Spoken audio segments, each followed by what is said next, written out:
Hello and welcome to YouTube's favorite comic book channel, Cartoonist Kayfabe. My name is Jim Rugg. I made Piscor. Before we begin, I want to remind everybody that there is a Cartoonist Kayfabe Patreon out there. 3 different levels will get you access to our videos ahead of everybody else, give you a chance to beat the kayfabe effect on these books that can be hard to track down in some cases. At the King Kayfabe or top level, you actually get to sit in on these recording sessions, and you really are the first ones in line at any of these books that you want to add to your collection. The other way to support Cartoonist Kayfabe, buy our books. We're working cartoonists. You see our bibliography on the screen in front of you right now. My latest books, Plain Jane's, Street Angel Deadliest Girl Alive, and Hulk Grand Design are all available. My next book, Street Angel Princess of Poverty, is available for pre-order. This collects all of the Street Angel comics that are not in Deadliest Girl Alive. It'll be out in a couple of months and has some comics that have not seen print before. So pick that one up. Let your store know you want a copy. Ed Piscor has 2 trade paperbacks of Red Room, 3 volumes of X-Men Grand Design, 4 volumes of Hip Hop Family Tree and WYSIWYG. But coming out later this year, Hip Hop Family Tree, The Omnibus. This collects all 4 of those volumes of the Hip Hop Family Tree plus 140 extra pages, and it is available for pre-order right now. So let your dealer know that you're looking for it. His other series, Red Room, Season 3 is starting up very soon. Crypto Killers #1. You see the mask cover available there. There's also variants by Peach Momoko, me, Ed, as well as a blank sketch cover. Again, subscribe to this at your local dealer. Let them know you want to get copies of Red Room Crypto Killers because sometimes these are hard to come by. That's it. All right, today we are looking at a Gilbert Hernandez Wonder Woman comic. We are looking at the best Wonder Woman comics to come out, maybe ever, certainly of the past 30 years. I was looking at this and trying to figure out exactly when it was done. The comics are like 2014, 2015 era, but who knows when these were actually created. Because it reminds me of Jaime doing Tie Girls, a superhero comic in the early 2000s. And the Hernandez brothers are versed in every comics genre. Yeah. Superheroes are nothing new to them, but the chance to play with some of these licensed characters is a little bit novel. I don't know that Gilbert has done any other Wonder Woman comics, so it's kind of cool to see his take on this Amazon super-powered hero, and figure we'll just start flipping through it and comment as we go. First thing you see is a pretty radical character design. Gigantic muscles, looks like Hulk Hogan in the arms. It's fantastic. It's shades of Birdland. Very strange. In here, it's like you change a couple of proportions on Luba, and you get Wonder Woman. Very bizarre. And notice, like, I think of him as brush inks and sometimes a very lush line. It's a very spare line in these, and I think that's probably intentional, thinking about how's color going to work. He's grown into pen. It's true. In the past 20 years for sure, and he's leaving lots of open spaces. The blacks you see are underplanes, mouth gapes, and hair, knowing that he's going to have some color put onto this man, that which was probably novel for him as well, like very versed in black and white comics, so you don't see any of the noodles of texture that we see in like the Skies of Palomar or anything like that. But I think that open style works really well with color. Still full freaking Gilbert. It is. There's an oddness and an alternative comics to it. There's also a very much like a silver golden age. I don't want to say simple story, but it kind of is. It's pretty straightforward of these aliens that are trying to... The premise is they want to hypnotize the strongest Earth-born person, and that happens to be Wonder Woman. So that's what we've got here. You see her powers come into play here with her lasso and stuff. Almost beats this first attempt at hypnotizing her, but at the last second, sure enough, she falls under their power. I will say that, man... It's so funny, like, because I look so close at comics and things. It misses his lettering, he's so much better than this typed font, and that does hurt to me, but he sees these characters for what they are. They're silly characters. They're vestiges of the 40s. It's very cartoon. Yeah, and when you try to play it for serious, it often looks ridiculous. So just lean into it for what it's worth. And Cartoon is perfect. Yeah, absolutely. She's being kidnapped by some kind of alien craft here, and Supergirl sees it happen, decides she's going to follow along because something isn't right. Cool monster designs. Great to see him get several characters to play with. I remember either seeing him on a panel or being on a panel with him, and just talking about like the fucking headache of dealing with DC editorial when it comes to just like character usage and having access to a character. Nobody would. Which is ludicrous. Yeah, it's like if you get. Because where does this fit? If an artist like Gilbert Hernandez deigns to make a comic with your ridiculous dreck that you have out on the stands on a monthly basis, and you don't let him do what he wants, that is a fault of you, the editor, the publisher. Fuck your trademarks or whatever. This guy can put a brand new coat of paint on something that has languished for a million years. You know, this stuff is dead. I love this. This is sort of your little comics language piece. Yeah. You see the stuff that Hernandez can do. The different body types of women goes right into his Love and Rockets history. But playing with little formal bits like this, like the X-ray vision, almost a sight balloon, you know, it's going to her eye instead of her mouth. And just clever little, easy to read storytelling. An absolute master of composition. Yes. Absolute master. Second to none. So this first chapter is like, I don't know, 6 pages, 8 pages, very, very short. Fortunately, this second part, you see it was to be continued, and he gets the lead-off feature in this one, and it's a much meatier, longer story. And might I say, props to the colorist. Like, I know they wanted to do this shit to his comic. I know you did.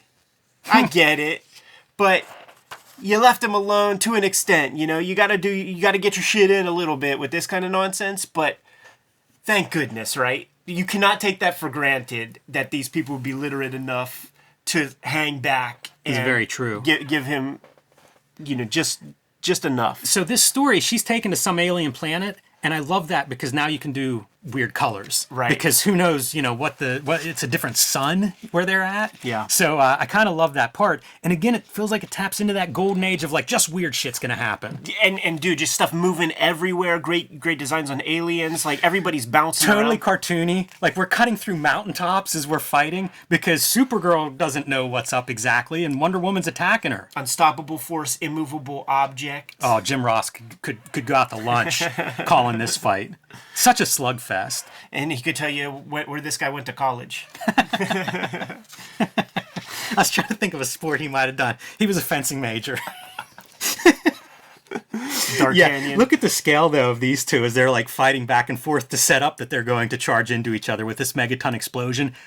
Could have done a little bit more, I think, in that color. Could have been a white center of the explosion point. It's a little flat for a super imagined atomic bombs going off right there. It just it reads as like music for monsters or Blubber or you know any of those other Beto books, man. That aren't it's so alternative. Yeah. Yeah, I like that he leans into that too. Like it's cool that he gets himself. Gets to do Wonder Woman, but also his voice. Wearing it on his sleeve here. Yeah, and that's what you want. Yes. I bought this for Gilbert Hernandez. I don't want him to ape some kind of DC or anything. I want it to be Gilbert Hernandez doing stuff.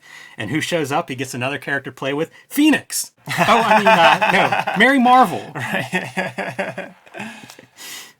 Mary Marvel, same body type pretty much as Supergirl. Yeah, they're girls. Like it's Supergirl, Marvel Girl, Mary Marvel. So like you don't want to put bus lines on them. And chicks. I think the conceit is their explosion was so gigantic, shades of Grant Morrison, that it tears a hole in the fabric of reality, and she's coming in from another dimension. She come from the Fawcett universe. Really important because we're gonna go back to that. But now we've got a 3-way. And again, Jim Ross, man, we needed a guest this episode, Ed. A slobber knocker. Indeed. Just throwing Supergirl back and forth, which speaks to the fun cartooning. This entire page is them just flipping her back and forth at each other. Hilarious. Until she gets angry and then has to fry them with her heat vision and goes to try to let's stop this at its source. So you could tell that this is probably like a screen. Yeah. This is a screen. Because this is some digital first bullshit. So I wonder, did it come out as like a unit or like was it a daily strip or every Sunday or something? Or is this just the page? Like it all comes out at one? I have no idea. It's interesting. I don't know the frequency of publication if it was all released at once or not, but clearly you can see those screen demarcations. Why do that in print? Because we're not on screen anymore. This is a print book. You know this is a print book. Somebody prepped these pages to go to the printer and be put into a book. Why keep that gutter? Yeah. You didn't have to. Right. You know, it's even a kind of a weird margin at the top and bottom as a result of having that margin in the middle. Yeah. Makes me wonder if the original page doesn't have it, and that's something that they put in artificially. I always think that I don't think that they do any. I don't think it was put in artificially. I think that it's like whatever's easiest, and I don't think that there's no thought put into it. These panels, it's not like these are complete scenes either. Yeah. You're flowing, like there's no extra true. space between or time between these panels. You know, same scene and everything. So I don't know, whatever. But nevertheless, whenever she blasts them with her heat vision, it actually snaps Wonder Woman free, and so she's going to get her own pound of flesh payback in this way. But Supergirl now has been depleted with this kryptonite ray, which pretty convenient that they had that stocked up. Mary Marvel, let's take her out to the Orange Sun and hope for the best. Not sure how it's going to work out. This is almost Fletcher Hanks, that cover to the second Fletcher Hanks cover. Yeah, like all the storytelling, like everything about it, like Gilbert is just like allowing his imagination to go so far out. You know, like his stuff is so steeped in a kind of a logic, but this is a place where you get to play with some stuff that's makes me wonder if he had looked at Fletcher Hanks before he did this story, because that's some of my favorite superhero comics. It would have been about the time, and I like this story, and now that I think about it, it's like that really explains her design. It would have been about that time. Yeah, it says Stardust. Yeah, it's just weirdness. You know, it's just pushing that envelope a little bit further. And she's getting her payback, and we're going to find out that Supergirl survived. Should have covered up this page. But spoilers, she did. Doesn't it? Yeah, doesn't it? Back to the Wonder Woman design. Like, good on DC editorial for letting that one go through. I agree. Yeah, I agree. It's so much fun. It's one of the things that attracted me to this. I actually had a coverless version of the first chapter, is how I knew this existed and wanted to track it down, and was thrilled to find out, you know, this is a longer piece. So very cool. But yeah, hats off to the editor that allowed this kind of unusual take on Wonder Woman. Look at how great this is for just decomposing a panel, having that orange circle in the middle, having all the characters there. Simple, but man, really, really pops. You can see, man, the colorist is like, please, I just want to use flares and blurs. It also speaks to that of like the restraint shown by the colorist. Well done, because this could have been a disaster. Exactly. You could have really ruined it. And there's weird stuff like the highlights on Wonder Woman here. Very bizarre shadow color. He wants to play. They want to play with their crayon box so bad. You know, the adjacent comic to this, man, to me is Tom's Super Friends comic. You know, like just kind of like going off into your own universe every now and then. And you notice like it's rare that they let this kind of thing be the first thing that you open up when you open up a DC Comics cover. Yeah, kind of amazing this got the lead. But every now and then, man, they will let something happen that just goes against type. Yeah, and now they're trying to send Mary Marvel home. They're going to do their three-way collision again. Once again, man, Jim Ross on the call would be pretty big. Pretty big. Wonder if we can do that without getting in YouTube trouble. See, if Gilbert was doing this for Fantagraphics, they would have been flying together legs first. Flying drop kicks. Oh, man. And flying her home in her little protective bubble, which, we're not done with this story yet. Yeah, dude. That bubble's a living alien. Full blubber.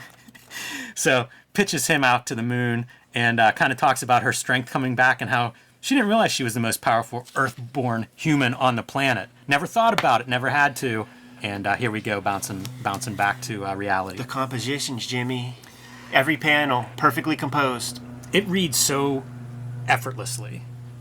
I've been going through that Roy Crane How to Make Comics, and he talks pages and pages on simplifying, and I feel like this could have been the example that he used if he was writing that simplification chapter today. So that's the end of our Gilbert Hernandez, but I did want to point out, this is Wonder Woman at the time. David Finch doing Wonder Woman. Look at that thing. Stuff, man. Excess. Just like, we flipped the page. Now that's pretty cool. But like that's Dino. Yeah, shouts to Dino, man. But when you flip the page, and then you get to that stuff, it's so unattractive compared to what we just been looking at. The funny part is, if Hernandez was doing Attack of the 500-Foot Woman, I feel like that would be an equal. Like, I'd be on board to read that too. Totally. A giant Wonder Woman coming through like a Godzilla-like city. It lets you know just the command of comics language that he has, and you see evidence of it. I remember there was like, you know, the David Aja, hopefully that's how you pronounce the fellow's name properly, Hawkeyes, and I think they were padding out I think they were okay. It's perfect because if that's David Finch, they were padding out the trade paperback, and they had some, like a Brian Hitch or something in the back, and it creates this it makes me laugh. And I can't control it. Like, you read this thing, it's so beautifully composed. Like the artists are in full command of their tools and stuff, and there's like artistic restraint, and you don't have to use all the tools in Photoshop and all the colors. And then when you flip the page and then you see like back to reality, what comics is right now, in total, you can't help but crack up. I always think like, all right, I see this cover and I buy this, right? I'm like, oh, look at that cover. So excited for it. And then you open it up and it's this. Right. Someone's unhappy. Yeah. And conversely, totally. I love this part. I'm never opening this comic. Like, I'm walking right by this because I don't, that's not the comics that I'm interested in. Never knew it existed. Right. It's such, it happened. It's happened as long as I've read comics. Yeah. This kind of bait and switch on the cover, and sometimes I get it. You have a really nice cover artist, and Brian Boland's not going to draw the inside of your book, but you get this really beautiful cover. But the other times, it's like stylistically, these things are opposites. Yeah. Which someone's going to be unhappy. Yeah. Or someone's not going to look at it, and it just is so confounding to me. Yeah. It's clickbait. It is. It's a bait and switch concept, and I don't know, when you're publishing 200 comics a month, like, why do it that way? Yeah. It just feels like you're going to make somebody unhappy. And down to the creatives, like, it's letting you know from editorial that they don't think they could sell your comic with your cover. There's no other way about it. Like, this is a primo spot. You get paid double to triple what you get paid in interior. It's a very important part of the comic. So the editor, like, in truth, is saying, like, you know what, you can't sell this comic that you worked on. But is that Adam Hughes or somebody? Like, I don't think it's him, even though it looks like his stuff. But you usually see his AH right. apostrophe or exclamation point somewhere. Yeah. But definitely in that vein, right? Yeah. Yeah, I don't know, man. That's a weird one. I don't understand that. But hey, whoever decided to do some Gilbert Hernandez Wonder Woman and let him do his stuff, hats off to you. Well done. I mean, I enjoyed it. I mean, is it hyperbole to call it the best Wonder Woman comic ever made? I might just do that for this video. It's my favorite, but maybe we'll look at some John Byrne Wonder Woman at some point and see if there's other stuff out there. I got the run, man. Kayfabers. Like, follow, subscribe to the YouTube channel. Hit the bell. We'll notify you when new vids are available. And if you are on our Patreon, which is in the link in the description below this video, you're able to get these videos before anybody else if you're a King Kayfaber. Completely mitigates that kayfabe effect, and the King Kayfabers are hanging out with us right now in the chat room watching us record this stuff live. The videos are brought to you by the books that we make, and coming soon is going to be the Hip Hop Family Tree Omnibus, 504 pages collecting the entire 4 volumes of Hip Hop Family Tree with 140 pages of additional material that is not collected in those big books, man. So lots of added value in the Omnibus collection coming out later this year. Going to be a great holiday book for the hip-hop lover in your life. And even if you have the old volumes, that 140 pages is lots of value in that. There are 2 volumes of Hip Hop Family Tree. There are 2 volumes of Red Room trade paperbacks out there right now, and we're starting off the last season of Red Room in May with Crypto Killers issue 1. There's the newsstand cover. Jimmy did a variant, Peach did a variant, I did a variant. There's a sketch cover that you might find out there, man. But the orders are in, and it'll be showing up at your comic shop in about a month's time as of this recording. 3 volumes X-Men Grand Design are out there, and WYSIWYG. Jim, what books you got? Hulk Grand Design, Street Angel Deadliest Girl Alive, and The Plain Janes are all available and in print right now. My next book, Street Angel, Princess of Poverty, will be coming out later this year from Image Comics. It collects all of the Street Angel comics that are not in Street Angel Deadliest Girl Alive. This includes work going back to the very beginning of Street Angel 20 years ago, 20th anniversary of Street Angel, believe it or not. Amazing. And it includes some stories that are not printed anywhere else. So pre-order that one today. You can join me on patreon.com/JimRugg, where you can see more of my comics that are out of print or unavailable, as well as my next comic, which I'm serializing there. Let the people know what else we have going on, Jimmy. Subscribe to the Cartoonist Kayfabe newsletter at the links below this video. You can also find Cartoonist Kayfabe t-shirts, merchandise, stickers, and more at our spread shop. That link is also under this video. Great ways to support the channel. Give them those marching orders, and we'll be on our way. Read more comics.